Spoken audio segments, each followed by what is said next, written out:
আপনারা আমাদের ডাকে সাড়া দিয়ে এই দুর্নীতিবাজ পল্লী বিদ্যুতের বিরুদ্ধে সোচ্চার হয়ে মানববন্ধন অংশগ্রহণ করে আমি আমার এলাকাবাসী পক্ষ থেকে সকলকে ধন্যবাদ।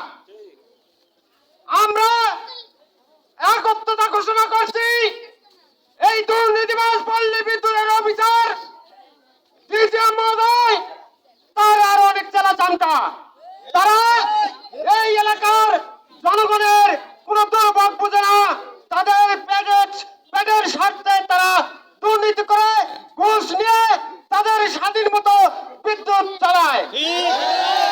আমরা যারা গরিব মেহনতি মানুষ এক পলক খেয়ে ভুকে পেটে আমরা যখন ওই বিদ্যুৎ অফিসে যাই, তারা ঘুষ ছাড়া কোনো কাজ করে না। বাংলাদেশে